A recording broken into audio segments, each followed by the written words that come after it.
She married her first love twice, 50 years after their high school goodbye. But inside cabin 10 to 342, the man who promised to grow old with her became the last face she ever saw.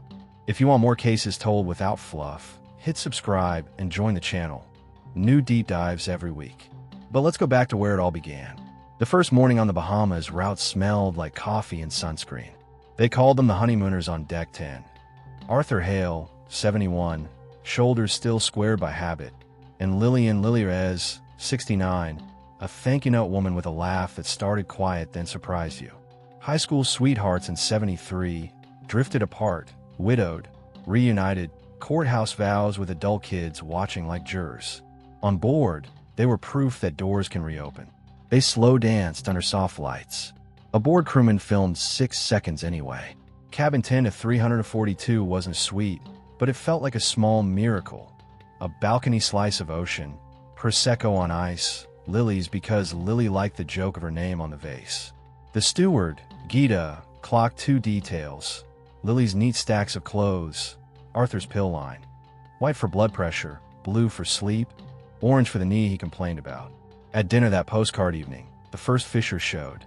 Assigned table mates heard Lily correct Arthur about their reunion. Not a letter, she said, smiling too little. A Facebook message. You misspell my name. Later at the piano bar, Arthur's son called, neutral voice that said he didn't approve. When Arthur returned, Lily was telling a Florida couple, too brightly, we're selling the house. We want experiences, not clutter. Arthur's jaw set. He believed houses held competence and safety. Decks built, heaters replaced, tomatoes coaxed into proof. Around midnight on the promenade, that same Florida couple saw them arguing. Diane heard, prenup, kids, Miami, and Lily's hand her temple like a pain that had been waiting. I'm not your project, she said. I'm your wife. The hallway camera outside 10 to 342 recorded Arthur barefoot at 2:11 a.m. Hair mussed, no glance to lens. The lock memory kept its own journal. 2 hours 11 minutes and 37 seconds entry. 2 hours 15 minutes and 9 seconds secured. 2 hours 17 minutes and 54 seconds emergency call. He told the operator, my wife fell. She's bleeding.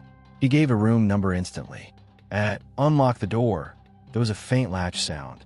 Later, records would show the deadbolt engaged from inside. No other entries.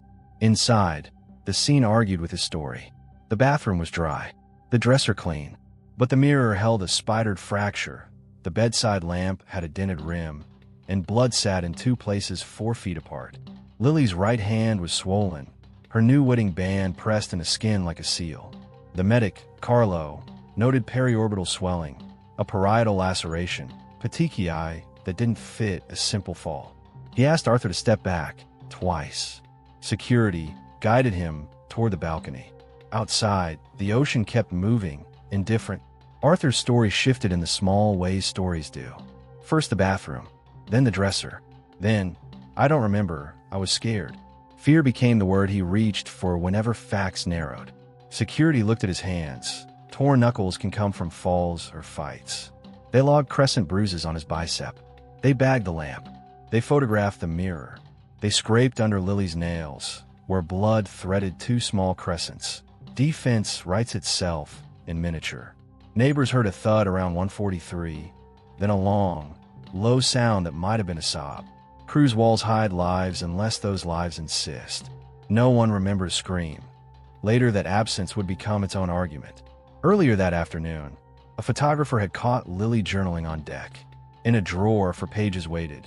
Miami sun, her daughter's condo, Arthur's son who means well but sees me as an interloper, the house she wanted to leave not out of hate, but because we keep saving the wrong things and throwing out our minutes. Gita started her shift at 7 and cried into towels in a supply room because grief needs a task. The 6-second dance video stayed on a young crewman's phone. The ship trimmed speed against a swell. The doctor called the time. The chief of security, Miami-Dade, started his mental stopwatch and wrote what mattered on water. Locked room, impact points, injuries that didn't match a fall. Near dawn, Arthur sat by the vanity, staring at a horizon he couldn't outrun. On the bedspread behind him, The lighter square where Lily had lain looked like an unfinished erasure. He tried a sentence out loud. It was an accident. Softer, again, to see if it felt truer when whispered. When asked about history, he shook his head hard, insulted by the suggestion he wasn't the man he'd promised to be. And somewhere between a camera's indifferent eye and a doctor's precise voice, a love story 50 years in the making hit the limits of a room too small to hold all the history they carried into it. The ship didn't stop for grief. It leaned into a peach morning while Deck 10 listened to steel drum covers and pretended not to see the yellow tape across 10342. Chief of Security Mark Ellison, 2 decades of Miami-Dade homicide and a face that had forgotten how to be surprised, stood inside the doorway and let the room talk. No forced entry. Deadbolt engaged from inside. A fractured mirror with a palm smear sliding downward, a dented bedside lamp, 2 blood pools 4 feet apart, a cold Prosecco sweating a ring on the credenza. Medical had already said the quiet verdict. Injuries inconsistent with a fall. Arthur sat at the vanity, wedding band turned inward, the skin over his knuckles scraped like he'd dragged them along gravel. "I told you what happened," he said, polite and tired. Ellison kept his one good habit, silence. In the small interview room by the purser's desk, the recorder clicked on, and Arthur recited the evening like a ledger. Dinner, piano bar, promenade bed. Yes, they argued. Money, Miami, the kids. No violence. 2 wines for her, 1 whiskey for him. Pills, blood pressure, knee pain, sleep aid he didn't like taking. "What time asleep?" Ellison asked. "After 1. Together. Any reason to open your door at 2:11? Arthur blinked. "Ice," he said too fast, then recast. "I woke to a crash. Opened the door. I was confused. About the bathroom?" Ellison said. "It's dry. Dresser's clean." Arthur rubbed his knuckles. "I misspoke. It was by the bed. The lamp. Everything happened fast. On the promenade at 12:03, camera 12 caught Lily with arms folded, Arthur's hands sketching measured arcs. At 12:07 by the rail, Lily touched her temple and stared at the dark. No audio. There never is when you need it. Neighbors reported a thud at 1:43, then a low sound and silence. Diane from Sarasota, who remembers details like pen clicks, told Ellison she heard prenup and kids and Lily saying, "I'm not your project. I'm your wife." Her husband Paul added nothing, except guilt that he hadn't knocked. Gita, the steward, met Ellison in the service corridor with a detail that mattered because everything did now. She asked for Lily's at check-in, because her name is Lily. She also mentioned a blue journal in the bedside drawer. Ellison photographed it before he opened it. He skimmed only what would anchor context. Miami son and grandkids, a daughter texting condo listings, Arthur's son, kind but territorial, and a sentence that cut like glass. "We keep saving the wrong things and throwing out our minutes." Back in the cabin, Ellison bagged the lamp and measured again the distance between blood sites. He photographed the ring imprint swelling on Lily's hand, then the half-moon bruises on Arthur's bicep. Mirror images of the crescents of blood under Lily's nails that Carlo, the medic, had already logged. Defensive marks speak in miniature. Carlo's report gave them bones, parietal laceration, periorbital swelling, petechiae, GCS on arrival, and the line that would follow the case to land. Pattern of injury not consistent with accidental fall. Ellison kept Arthur close but uncuffed. A soft hold. He ordered a breath test. Whiskey, not oblivion. He requested the pill schedule. Sleep aids blur. They don't invent.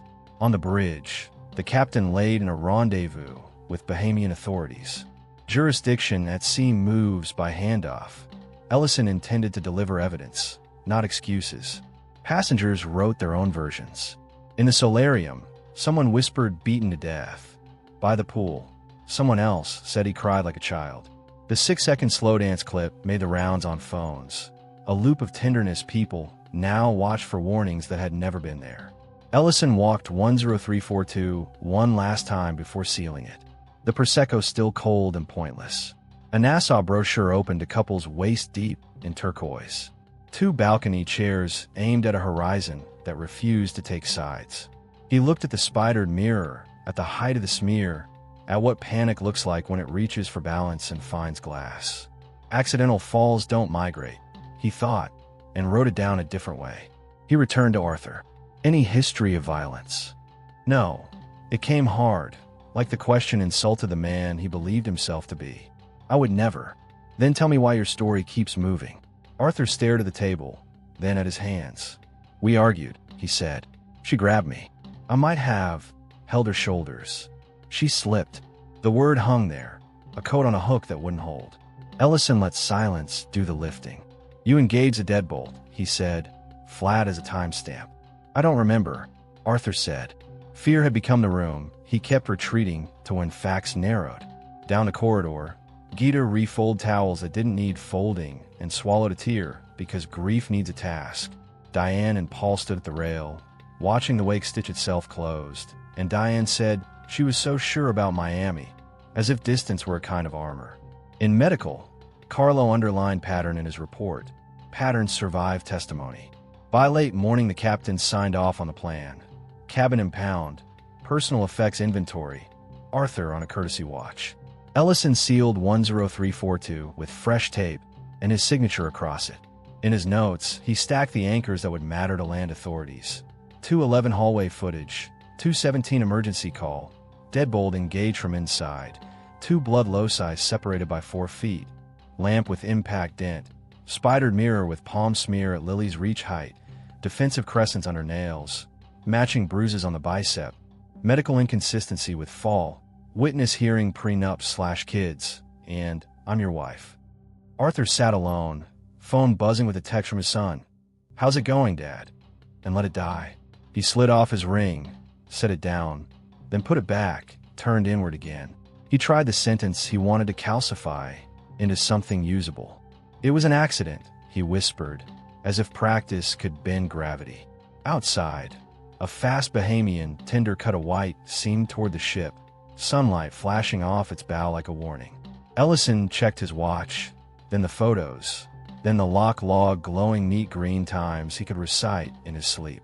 Minutes to handoff, steps to the truth, and the closed room waiting between them, holding everything that mattered and nothing that could breathe. The Bahamian tender knifed in under a rinse of white water, engines grumbling, a warning the whole ship could feel. 2 detectives, a pathologist, and a customs officer stepped aboard like gravity had chosen them. Chief of Security Mark Ellison met them with a clipboard and a face that had run out of surprise. The handoff wasn't dramatic. It was deliberate. Labels straight, times exact, chain of custody signed like vows. They started at 10 to 342. Ellison broke the seal and narrated without adjectives. Deadbolt engaged from inside. No forced entry. 2 blood sites about 4 feet apart. Fractured mirror with a downward palm smear. Dented bedside lamp. Ring imprint swelling on the right hand. Dr. Nadine Albury took the room's measure with a practiced stillness. She aligned the lamp's dent to the height of Lily's injuries, studied the spidered glass, and murmured, pattern not consistent with a single accidental fall, as if speaking to the evidence, not the men. Arthur waited in a conference room under soft hold. No cuffs, no phone, a cup of coffee cooling untouched. Detective Sergeant Rohan Knowles carried an illegal pad and a gentleness that didn't blunt his questions. 6 minutes, he said, placing the smart lock printout between them. 211 to 217. Tell me those minutes again. Arthur kept his eyes on the table. I woke to a crash. She was on the floor. I panicked. Bathroom. No, by the bed. The lamp. It fell. Knowles let the space widen until it became a shape. Ow! Arthur rubbed the raw knuckles he couldn't stop noticing. I don't remember. I was scared. Witnesses offered their stitches. Diane from Sarasota repeated the promenade argument. Prenup, kids, I'm not your project. I'm your wife. Her husband Paul added the 143 thud, a low sound, then silence he wished he'd doubted. Trina recalled Lily's too bright talk of experiences, and Arthur's jaw tightening like a door chain. Marjorie and Stan supplied the dinner corrections that were jokes only on their surface. None of it proved intent. All of it narrowed the weather. Gita handed over the blue journal like it was a passport. Knowles photographed, then skimmed just enough. Miami sunlight, grandkids, a daughter's listings, Arthur's son territorial, the house's weight. A sentence that had already begun to feel like a thesis weighted in tidy ink. We keep saving the wrong things and throwing out our minutes. In 10 to 342, Dr. Albury swabbed the palm smear, matched the arc on the lamp to a swing path, noted faint drag trace on the bedspread. She photographed the ring imprint, pressed glove fingers along Lily's right hand to show edema, then contrasted with the left. Defensive interposition, she recorded. Index and middle. She didn't speculate. She didn't need to. Bones and patterns did the talking. Knowles returned to Arthur with photos. Mirror starburst. Lamp dent. Forensic ruler measuring the gap between blood sites. Half-moon bruises blooming on Arthur's bicep. Crescents threaded red beneath Lily's nails. If she fell, he said, help me understand why it looks like she fought. Arthur's voice thinned. She grabbed me. I tried to hold her up. By the shoulders. Yes. Then why the lamp? It fell. And the mirror? I don't know. The ship adjusted speed for the handoff, the wake knitting shut behind like water, refusing to be a witness. Passengers made shrines of the 6-second slow dance on their phones. The loop now a Rorschach. Romance if you needed to believe. Prelude if you couldn't. The chapel took in 3 people who didn't pray often, but sat, because sitting felt like respect. The pool bar poured rum, and kept its questions to itself. By midday, procedure had outpaced rumor. The captain signed forms that turned courtesy into cooperation. Ellison summarized the grid. 211 door event. 217 emergency call. Deadbolt engaged from inside. Inconsistent injuries. Witness statements. Defensive indications. Knowles added contradictions in Arthur's account and the 6-minute gap that wouldn't hold still. Dr. Albury signed a preliminary. Manner undetermined, pending autopsy. Multiple blunt force impacts. Pattern inconsistent with a single fall. Defensive signs present. They explained the next steps to Arthur in sentences that took care not to bruise. You'll accompany us to Nassau, Knowles said. You're a person of interest. Passport surrendered. No cuffs. Arthur nodded like a man who had been hoping for a smaller disaster and knew better. Can I call my son? Knowles waited, then handed over the phone under supervision. Arthur's voice sounded older than the day had started. Something's happened, he told the air between them. The rest snagged on his breath. They took Lily to the tender under a quiet drape, the kind of gentleness owed and too late. Passengers along the rail went silent as she passed below, heads bowed without signal, a herd instinct toward grace. On the waterline, sunlight shattered on the tender's wake into 1,000 bright, unkeepable things. Ellison lingered a moment alone in 10 to 342, the air conditioner's hum failing to erase the geometry of the room. The Prosecco had warmed to pointlessness. The Nassau brochure smiled turquoise lies. The mirror threw his face back in fractures that fit together only if you ignore the cracks. He clicked the light off and sealed the door, his signature slanting over the yellow tape like a small, stubborn verdict. Hold. On deck 10, Diane finally asked the question she and Paul had circled all morning. If it was an accident, why does everything in me feel like it wasn't? Paul watched the horizon, clean line, simple story, and felt the way lines blur at sea. In a storage closet, Gita cried into fresh towels and then refold them, because order is what you do when truth is bigger than your hands. By dusk, the ship had coaxed itself back into rhythm. Buffets reset, jokes told softer, music nudged louder. In the crew corridor, Gita passed Ellison and touched her badge like a talisman. Is it ever simple? She asked. Just human, he said. It didn't comfort, but it didn't lie. And somewhere between the gangway and a cold room in Nassau, where bright lights flattened every story to facts, Lily's second chance settled into the past tense, while the man who promised to grow old with her sat in a windowless room, holding onto a sentence that refused to become true. The Nassau detention wing held a fluorescent noon that never dimmed. Arthur sat on a steel bench, booking ink still tacky on his fingertips. Across town, Dr. Nadine Albury finished her prelim. 3 distinct impact sites, defensive abrasions, pattern inconsistent with a single direction fall. She didn't write intent. Not her job. Detective Sergeant Rowan Knowles kept one door cracked. The chance a person fills the missing 5% without a lawyer sanding it smooth. He stepped in interview 2 with 2 paper cups of water. Before counsel arrives, he said gently, "Tell me if I've misunderstood what you want me to understand." Arthur's eyes went to the ceiling corner. "We argued," he said. She grabbed me. I held her shoulders. She slipped. The word landed like a coin the room refused to acknowledge. Tell me about the house. Knowles pivoted. Arthur answered like Creed. I built that deck. Fixed the heater. Grew tomatoes. It's proof. Of what? That I did something right. And Miami? Miami is her daughter's place, he said. Not mine. He sounded more weather than judgment. Chief Mark Ellison, now support to the shore team, swiped scene photos he knew by heart. The mirror's starburst with a downward palm smear at Lily's reach, the dented lamp, the two blood sites 4 feet apart, the ring imprint swelling angry on the right hand. Compression during, not after. Evidence doesn't care about wishes. Ellison made the family calls nobody wants. Arthur's son kept his voice careful, asked about temper. Stubborn, Ellison said. Hands? No prior incidents on ship. Lily's daughter called back with a breath like rehearsed bravery. Miami plans, her mother's caution, rocking his pride, and the line that had already become a thesis. We keep saving the wrong things. Ellison wrote it anyway. It mattered that it lived in 2 mouths. Knowles gathered witness threads. Diane and Paul. Midnight argument. Prenup. Kids. I'm not your project. I'm your wife. A thud at 1:43. A low sound, then silence. Trina. Lily's too bright. Experiences. Arthur's jaw set like a chain. Marjorie and Stan. Dinner corrections dressed as jokes. None proved intent. All narrowed the weather. In property, a clerk logged a ring, a wallet, a watch, and a shipboard portrait. 2 heads tipped together under flattering light. On the back, Lily had dated it and drew a small heart. Procedure slid it into a tray. Procedure doesn't pause for handwriting. Arthur's attorney arrived. Gray suit, crisp voice. No further questions, she said, setting a briefcase like a boundary. Knowles nodded, slid across the lock log, 211 door event, 217 call, and the prelim summary. We'll proceed with charges, he said. Statement when ready. We'll reserve, she answered.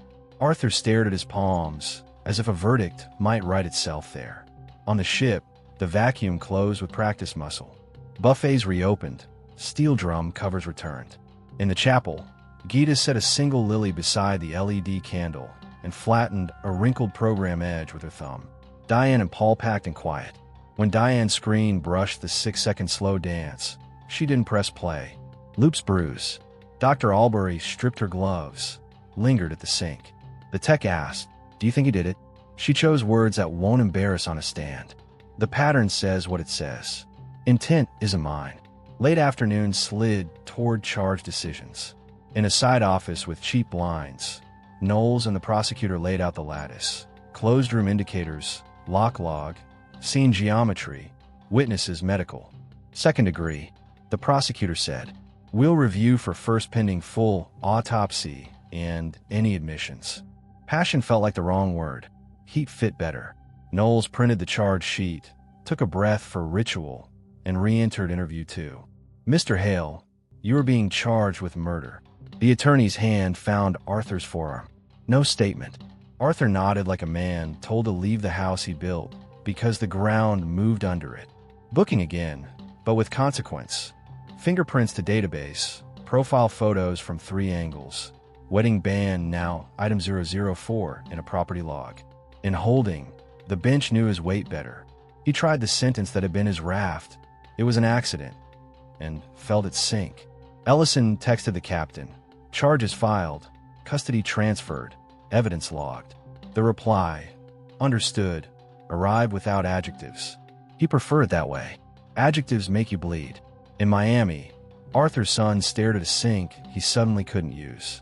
In a condo 2 states away, Lily's daughter opened her Save Miami search and closed it, and opened it again because habit moves even after purpose is gone.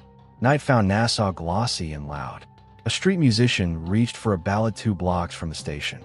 In the morgue, the drape lay flat. In holding, Arthur turned his face towards stainless steel and thought of a deck, a tomato, 6 seconds of filmed music, the weight of a lamp, and of a word he'd chosen. Slipped. That couldn't carry what it needed to. Knowles filed the case jacket on a shelf crowded with domestic collisions, wearing different names. He stuck on a single word he uses to keep honest. Pattern. He didn't mean fate. He meant geometry. What happens when two histories enter a small room and neither gets put down? Before he left, he sat once more across from Arthur. "There's one thing left you can choose," he said quietly. "When your children ask what happened, you can give them the version that breaks them later or the version that starts whatever repair is possible." Arthur's eyes glossed. "What does that cost?" "Only everything that's left to hide," Knowles said. Ellison stepped into the humid dark and let the harbor's salt rinse the day as far as it would go. It didn't go far. On the ship, Gita checked the chapel once more. The single lily had bruised at the rim, bent but still present. She straightened the vase by a finger's width and left the light on. Some rooms need a small, stubborn glow to survive the night. The morning after charged nights feels cleaner than it deserves. Nassau woke to sun on stucco and gulls nagging the harbor. While inside a courthouse with windows that barely opened, the case turned from story to structure. Dr. Nadine Albury filed her final. 3 distinct blunt force impacts, parietal and bilateral temporal, consistent with a handheld, rounded object, defensive abrasions on the right index and middle, ring finger edema indicating compression concurrent with trauma, minimal alcohol, sleep aid below impairment, no strangulation. Manner: homicide. Detective Sergeant Rohan Knowles walked the packet to the prosecutor with the flat calm of someone who trusts work more than luck. Second degree stood as the clean fit, with first held in reserve. Clean didn't mean easy. On the ship, Steward Gita made one last pass through 10342 beside a NASA evidence tech who believed in rulers and angles. The lilies were gone.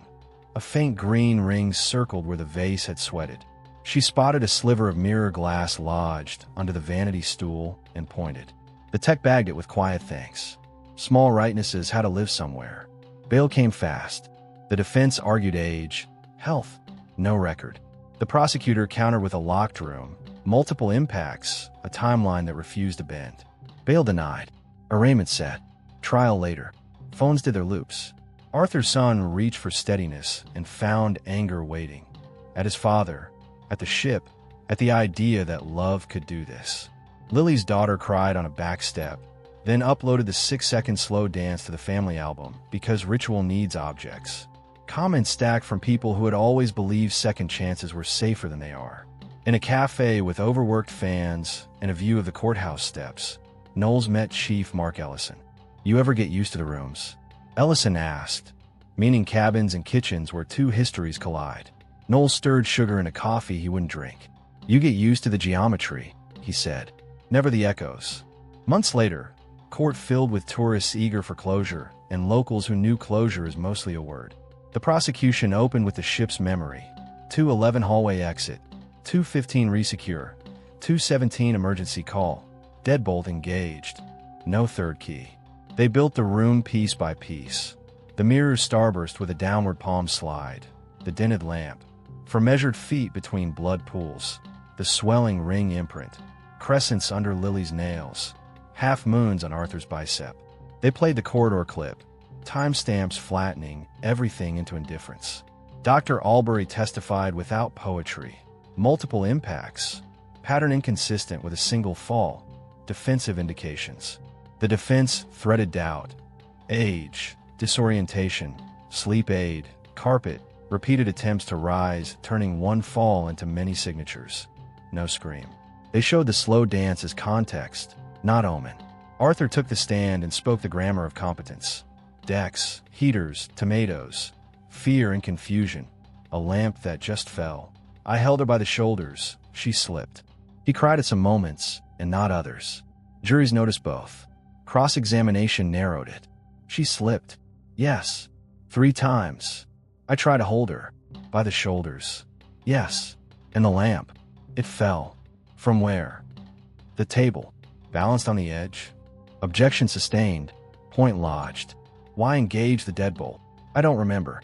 Why 2 blood sites 4 feet apart? Why a palm smear sliding down a shattered mirror at her reach? Silence did its work. Witnesses stitched tone to fact. Diane. Prenup kids. I'm not your project. I'm your wife. Paul, a 143 thud, a low sound, then silence. Trina, Lily's 2 bright experiences.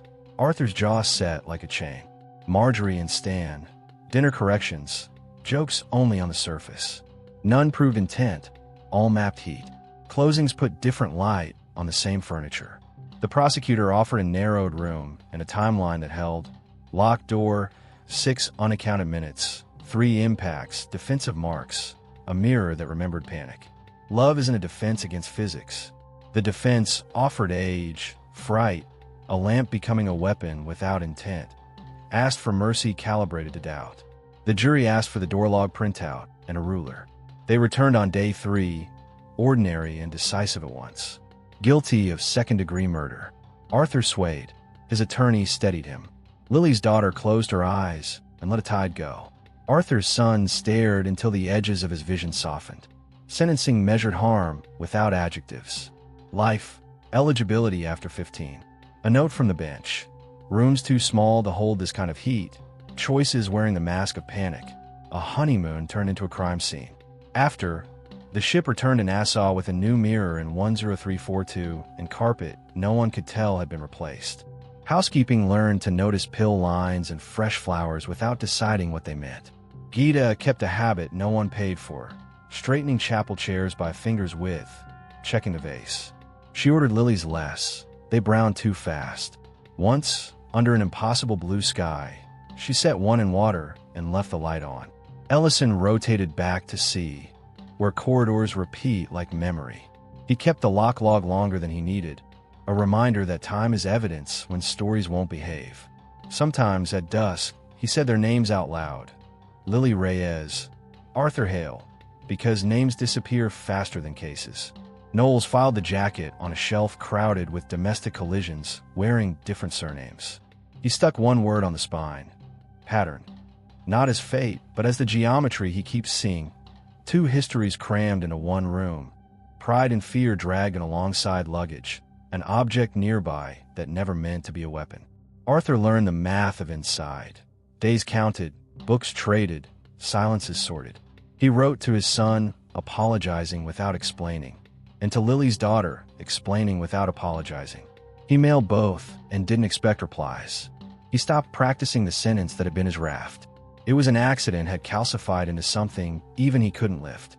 Lily was buried near young trees that will one day be shade. Her daughter read a line from the Blue Journal because the person who wrote it deserved the last word.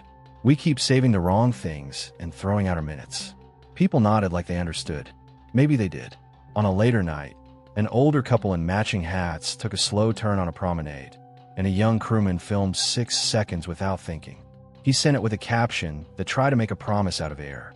The ocean kept its old secret. How quickly wakes close. How little water likes to remember.